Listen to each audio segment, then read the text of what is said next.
Olá pessoal, o advogado Mark Moraes falando diretamente do meu escritório aqui em Miami, na Flórida.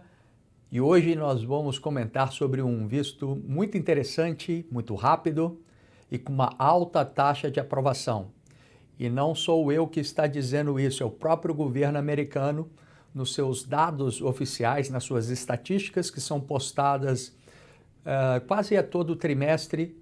O governo lança no website do USCIS as estatísticas, as porcentagens aí de aprovações, e este visto, pasmem, está com uma taxa de aprovação de mais de 90% ao longo dos últimos anos, né? Incluindo 2025, 2024, 2023, tem se mantido acima de 90% o número de aprovações, a taxa de aprovação de mais de 90%. Isso quer dizer que quando o governo analisa os pedidos de determinados vistos, mais de 90% ali, nas decisões estão sendo aprovadas. Isso é muito bom. Pouquíssimos vistos têm uma taxa de aprovação tão alta quanto este visto que nós vamos falar no vídeo de hoje. Imagino aí que vocês já possam estar pensando que visto seria esse. Não tem uma fila de espera, não tem uma cota de vistos e, além disso, esse visto, a pessoa pode ter uma intenção de imigrar permanentemente para os Estados Unidos. Mas antes de começar a falar desse visto, eu gostaria de me apresentar para aqueles que não me conhecem. É até bom, né, as pessoas saberem quem é esse cara aí que está falando a respeito de vistos. Acho muito importante você sempre saber aí qualquer tipo de assunto em que você se interesse, que você busque mais informações, seja em qualquer área da saúde, finanças, direito, engenharia, procure saber sempre aí quem é o interlocutor, quem é que está falando, quem é o palestrante, quais as experiências, a formação dessa pessoa. O meu nome é Mark Moraes, eu sou advogado devidamente licenciado nos Estados Unidos, no estado da Flórida e também na capital dos Estados Unidos, né, Washington, D.C. Eu trabalho com imigração desde 2006, seja como paralegal, depois como advogado, seja no setor privado, seja para o governo americano. Por falar em governo americano, eu iniciei minha carreira no governo federal dos Estados Unidos como policial federal de imigração e alfândega do Customs and Border Protection, aquela polícia de fronteira, e eu ficava no Aeroporto Internacional de Miami. Aquele policial, quando você chega nos Estados Unidos, vai determinar ali se aquela pessoa, se aquele viajante, aquele passageiro vai poder entrar nos Estados Unidos, se tem a documentação correta, se tem a intenção de acordo com aquela documentação. Também o que está trazendo para dentro dos Estados Unidos, né? Isso é muito importante. Então fazia essas duas funções, tanto alfandegária quanto imigratória. Depois disso eu me transferi para uma outra agência do governo federal, dentro do Departamento de Segurança Nacional, o CBP, né? O primeiro que eu falei também fica dentro desse mesmo departamento. A agência USCIS, é a agência que julga os benefícios imigratórios. Então esse visto aí que a gente vai falar daqui a pouco, é a agência USCIS quem julga esses tipos de benefícios. Eu trabalhei lá dentro como um oficial de imigração e também um oficial de asilo político e refugiados, né? Asilo político aí que tem sido falado muito nos últimos anos. Eu fui um oficial de asilo político e refugiados. Depois eu me transferi para uma outra agência dentro do Departamento de Segurança Nacional também, que é o ICE, talvez a agência aí mais temida pelos imigrantes nos Estados Unidos. Eu fui um promotor de imigração do ICE nas cortes federais, representando ali os interesses do governo americano em processos de deportação de imigrantes dos Estados Unidos, né? Aquele tribunal que se forma, onde vai ter um juiz de imigração, vai ter a promotoria do ICE e vai ter o imigrante e o advogado de defesa ali do imigrante. Então eu trabalhei nessas três agências, depois eu saí do governo e iniciei meu próprio escritório que fica aqui em Miami, onde eu represento os interesses dos imigrantes agora que queiram imigrar legalmente para os Estados Unidos da América. Muito bem, vocês já adivinharam que visto é esse com uma taxa de aprovação tão alta? mais de 90%, dados do próprio governo americano. Pois é o visto O1, visto para profissionais de habilidades extraordinárias, seja na área dos negócios, das finanças, exatas, na área das artes, televisão, ou seja, para qualquer profissional que se destaque no seu segmento, este visto pode ser uma excelente opção. Ele é um visto de não imigrante, ou seja, ele não concede a residência permanente para os Estados Unidos. Então, se for pensar nisso, talvez esse possa ser um dos pontos negativos desse visto. A gente vai falar de vários benefícios, mas também tem lá as suas desvantagens, né? A primeira dela talvez é não dar uma residência permanente. Mas também talvez ela desse uma residência permanente, esse visto não seria tão rápido, tão célere, né? Porque a maioria dos vistos aí de imigrante tem uma fila considerável aí de espera.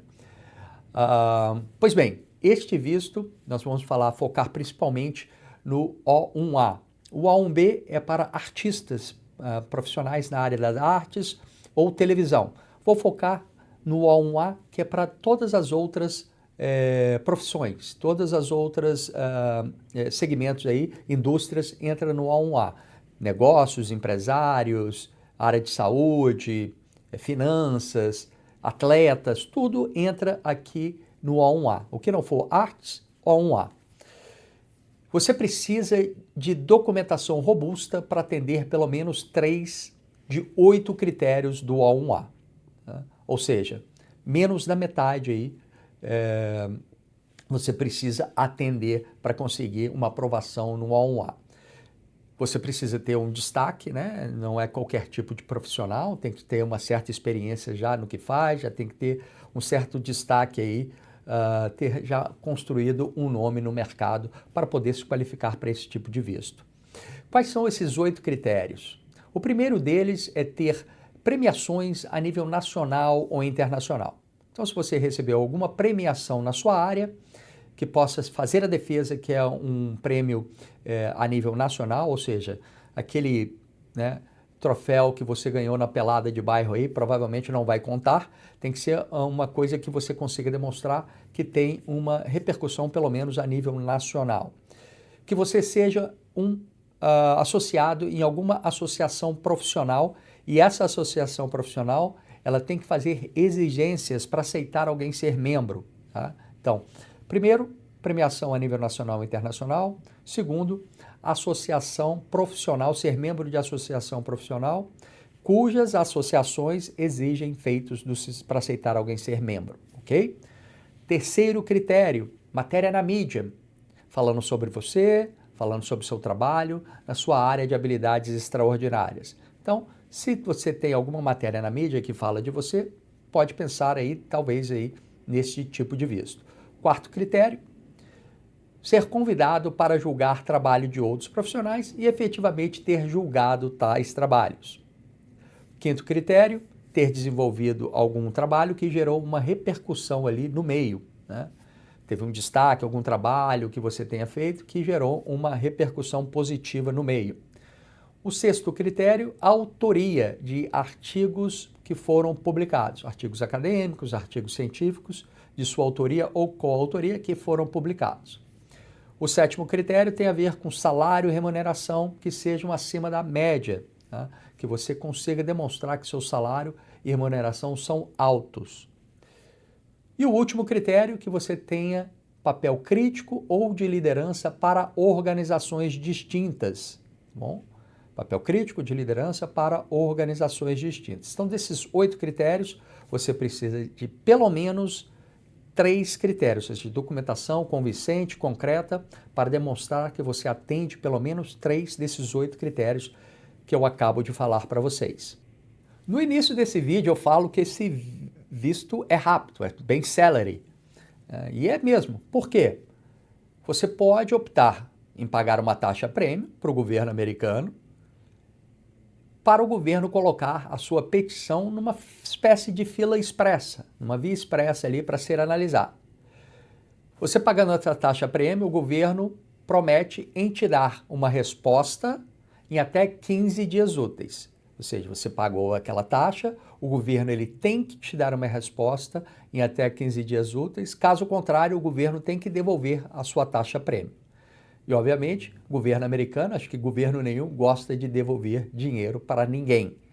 Então, raramente você vê um caso que passa do limite dos 15 dias úteis. Dentro de 15 dias úteis, o governo vai ter que te dar uma de 2 ou 3 respostas. Uma aprovação direta, né, obviamente que é o que todo mundo quer, ou emissão de requerimentos para evidências adicionais, ou uma notícia de intenção de negar o seu pleito. As duas, tanto requerimento para evidências adicionais quanto notícia de intenção de negativa, quer dizer a mesma coisa. O governo não está satisfeito inicialmente com o que está vendo, precisa ou de mais documentação ou de mais explicações sobre o seu caso. Tá? Num requerimento para evidências adicionais, você tem mais tempo para responder. Você tem aí aproximadamente 80, 90 dias para submeter a resposta de um requerimento para evidências adicionais. Enquanto que numa notícia de intenção de negativas, o tempo é mais curto, 30 dias para responder. Tá? Você respondendo, seja requerimento para evidências adicionais, quanto a uma resposta à notícia de intenção de negativo, assim que eles recebem a sua resposta, volta os 15 dias úteis novamente agora para a decisão final, seja uma aprovação ou uma negativa. Então, tudo dando certo, no melhor cenário, você pode ter uma aprovação da sua petição em até 15 dias úteis, e por isso que ele é tão rápido. E o melhor ainda, você consegue, após isso, fazer um agendamento, se você estiver dentro dos Estados Unidos, essa aprovação dessa petição, se você estiver aqui regularmente, com status de válido, né, seu I-94 válido, você consegue fazer uma mudança de status estando aqui dentro, do visto que você esteja para o O1. A maioria das pessoas está fora dos Estados Unidos, e uma vez que teve a aprovação dentro desses 15 dias úteis, o próximo passo é fazer o agendamento para uma entrevista no consulado americano, por exemplo, lá no Brasil. E esse agendamento é bem rápido, porque não existe fila de espera. Esse é um outro ponto importante, que não existe cota de vistos, igual os vistos de imigrante, aqueles que dão green card, não existe uma cota de vistos, não precisa passar por um processo também demorado perante ao National Visa Center, tá?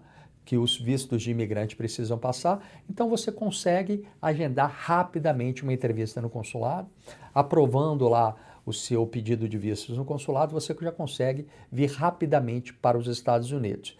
Então, imaginando que você protocolou a sua petição O1 hoje perante o USCIS, você pagou a taxa prêmio e teve uma aprovação dentro de 15 dias úteis, você consegue vir para os Estados Unidos aí em 30 dias, 60 dias, talvez no máximo, correndo tudo bem. Ou seja, do início de um protocolo até a vinda para os Estados Unidos, talvez aí no máximo 60 dias você já possa estar entrando nos Estados Unidos. Isso é muito bom em termos de celeridade, em termos de velocidade no mundo imigratório.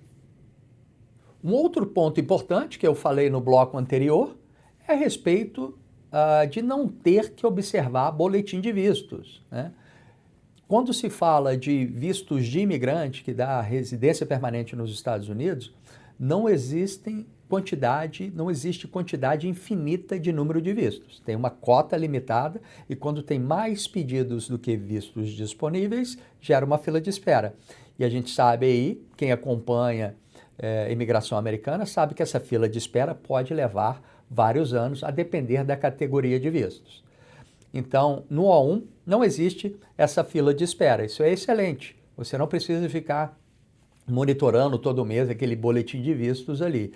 Quantas petições O1 forem aprovadas, quantos vistos poderão ser emitidos, porque não existe cota, limites de visto O1. Isso é muito bom, não tem que observar boletim de vistos.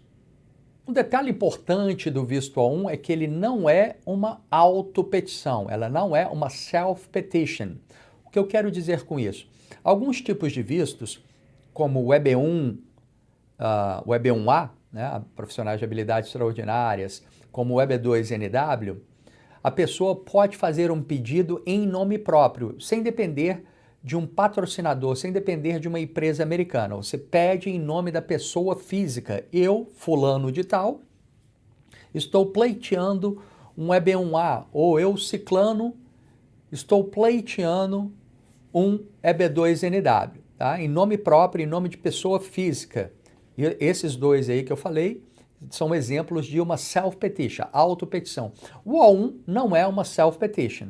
Você precisa de uma empresa americana peticionando em seu nome. Você seria o beneficiário desta petição. E a empresa americana seria a peticionária, a patrocinadora.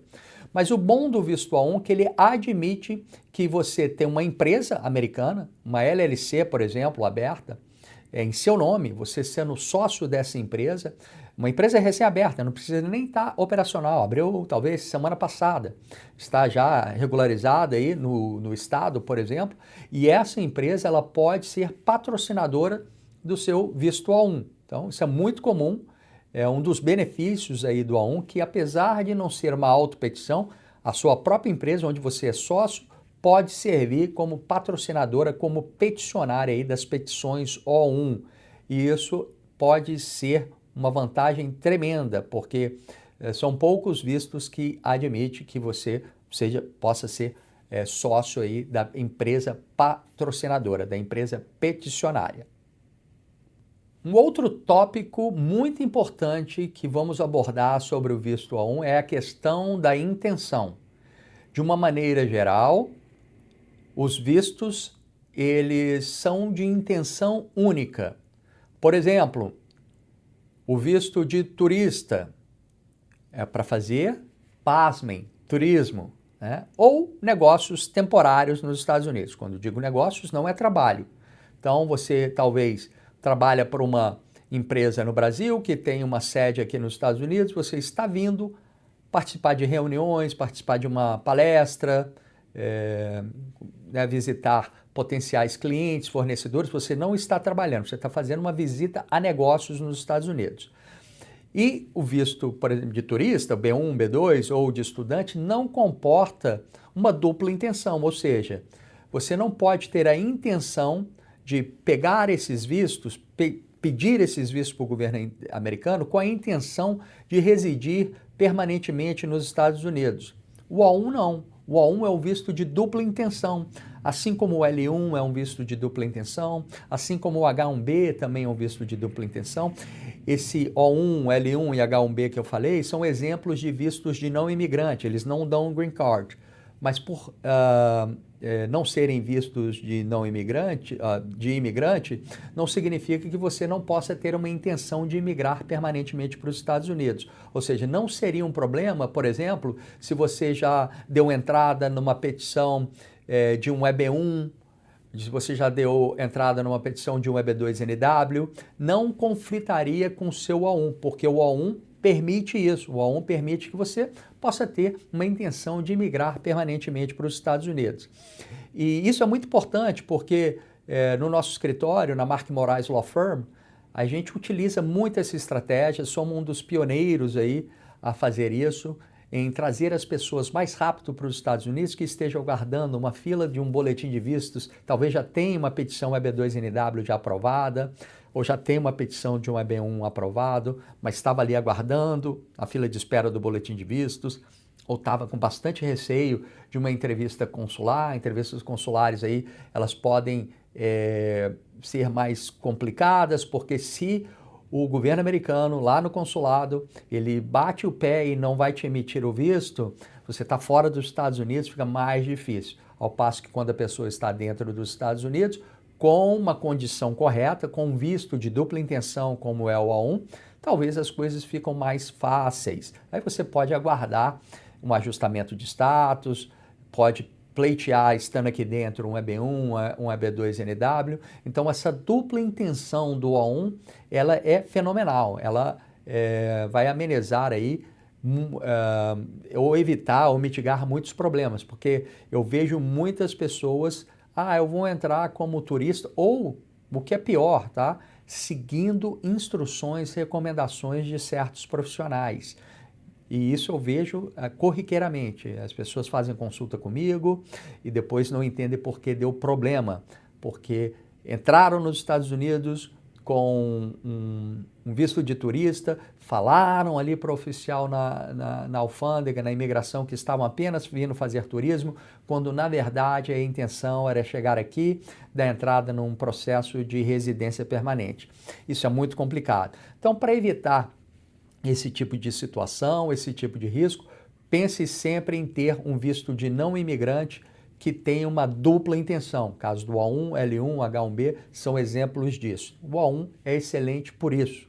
Você pode ter essa intenção de imigrar permanentemente para os Estados Unidos. Você já pode ter um I-140 aprovado, sem problemas. Você pode ter já tido até um I-140 negado, ou um 140 pendente de um EB1, de um EB2, isso o governo americano não pode utilizar isso como forma de negar a emissão do seu visto A1. Vai ter que encontrar outra maneira, né? Mas não pode utilizar uma intenção de imigrar para os Estados Unidos. Isso é muito bom para os vistos A1. Doutor Mark, você falou aí de inúmeras vantagens do visto A1. Né? Você falou de uma alta taxa de aprovação pelo governo americano, onde mais de 90% das petições têm sido aprovadas pelo governo americano, dados, informações, estatísticas do próprio governo federal dos Estados Unidos, ok? Mais de 90%. Você falou disso, você falou da velocidade, celeridade que esse visto pode ter, 15 dias úteis, paga a taxa prêmio, pode ter uma aprovação, sendo aprovado, o agendamento de uma entrevista no consulado é muito rápido, acontece em poucas semanas. Você falou aí que não precisa, não tem cota de visto, não precisa observar boletim de vistos. Você falou que você pode ser dono da sua própria empresa e essa empresa servir, empresa americana, como uma patrocinadora, né?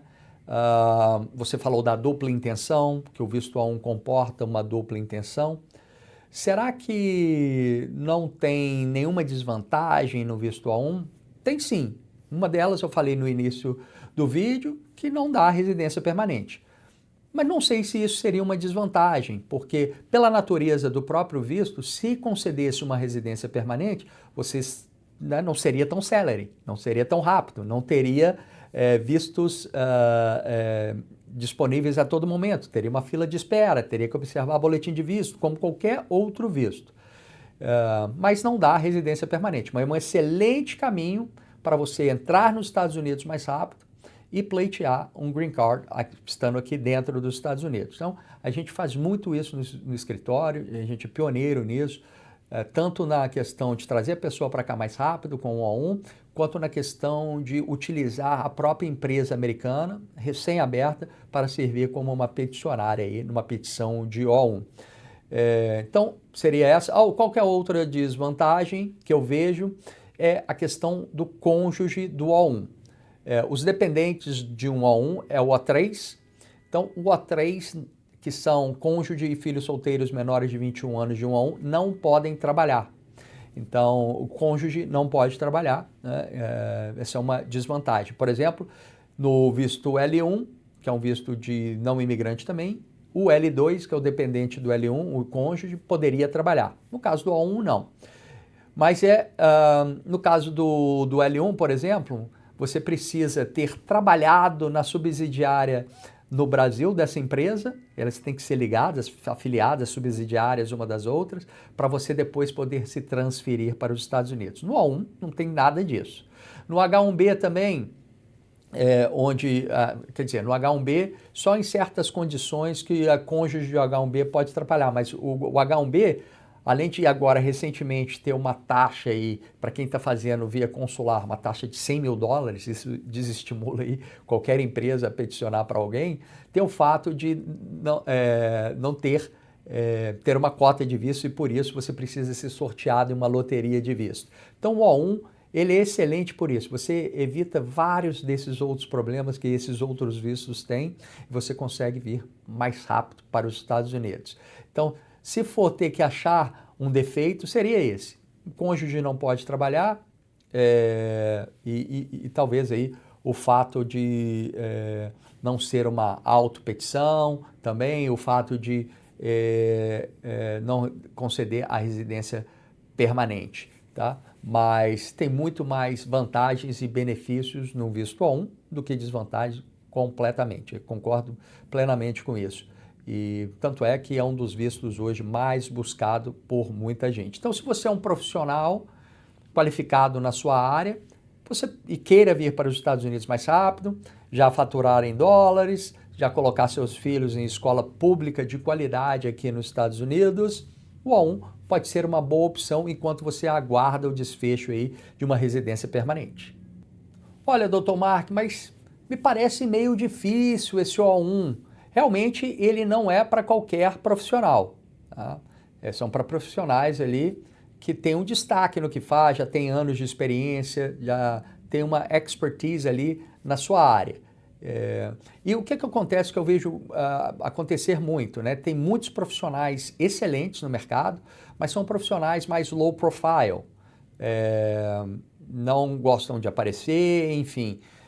Com o O1 em mente, se o O1 fizer parte do seu planejamento, depois que você assistiu esse vídeo, você pode começar a preparar-se para se qualificar para O1, porque um histórico profissional você já tem. Não é que você vai precisar criar um histórico profissional. O histórico profissional você já tem, você vai ter que dar agora visibilidade, voz para esse histórico profissional, né? Você pode agora começar a participar de bancas julgadoras, seja em instituições de ensino, seja em instituições como o Sebrae, que você possa pensar aí dentro da sua área, onde você possa estar participando de certos eventos e ali num painel, julgando trabalhos, ou, por exemplo, se candidatando para avaliar, julgar, fazer revisão de artigos antes deles serem publicados, é uma forma também, tá? Matéria na mídia, por exemplo, às vezes você não gosta de aparecer, começa a querer aparecer agora, né? E quando eu falo isso, não é você comprar matéria na mídia, você pode ter uma assessoria de imprensa e todos os profissionais, todos os artistas fazem isso. Ou você acha que um cantor não tem uma assessoria de imprensa para aparecer na mídia ou para ter uma música ali tocada numa rádio ou para aparecer, às vezes, num programa importante em cadeia nacional? Óbvio que tem. Você pode fazer isso. O que você não pode fazer é comprar matérias. Mas o que acontece nesse mundo, principalmente jornalístico, que é tão sedento de conteúdo, os assessores de imprensa fazem isso. Olha, eu tenho esse profissional aqui, ele é especialista nessa área. Quem tiver alguma matéria saindo, vocês podem utilizá-lo como uma fonte de informação. Não tem? Às vezes a matéria é sobre economia e, de acordo com o economista fulano de tal, a previsão da taxa de juros é essa e ali você começa a aparecer, né? Começa a dar visibilidade a isso. São formas aí que as pessoas podem começar a aprimorar o perfil aí para se tornar um bom candidato para um A1, quem sabe futuramente depois para um EB1. E uma outra coisa boa aí de um A1, que ali nas vantagens que eu estava falando, né, no outro bloco aqui do vídeo, é o fato de pavimentar, te preparar depois para um EB1 ou um EB2NW, porque o visto O1, se aprovado, o governo americano te taxou, te nomeou ali, te colocou ali um spotlight, ali um holofote, de que você é um profissional de habilidades extraordinárias, porque esse é o nome do visto. O1, profissionais de habilidades extraordinárias. Então, quando aprova é porque o governo te considerou um profissional de habilidades extraordinárias. Quando você faz uma transição para um EB1A, que também é para profissionais de habilidades extraordinárias, o governo pode dar um fator a mais a ser levado em consideração. No EB2NW também. Não é porque aprovou o seu O1 que o governo vai ter que aprovar o seu EB1 ou o seu EB2NW. Mas é um fator interessante a mais ali a ser colocado no processo, por exemplo, quando a pessoa estiver fazendo uma transição ou uma petição aí para um EB1 ou para um EB2NW. É isso aí, pessoal. Chegamos ao final do vídeo, onde falamos um pouquinho sobre o visto O1, um visto muito interessante. O que vocês acharam? Já conheciam esse visto? Não deixe de seguir o nosso canal. Se gostou do conteúdo, comente. Tenho tentado trazer sempre vídeos aí para trazer informações para as pessoas que possam estar buscando formas de vir para os Estados Unidos de uma forma legal. Então, se conhece alguém que está buscando vir para os Estados Unidos de uma forma mais rápida, envie esse vídeo para essa pessoa para que possa conhecer maneiras, às vezes está aguardando muito tempo, quer vir para cá mais rápido. O A1 pode ser uma excelente opção. Então, se você gostou do conteúdo, curta, comente, siga aí o nosso canal para que a gente possa estar alcançando mais pessoas aí daqui para frente. Muito obrigado, um abraço e até a próxima.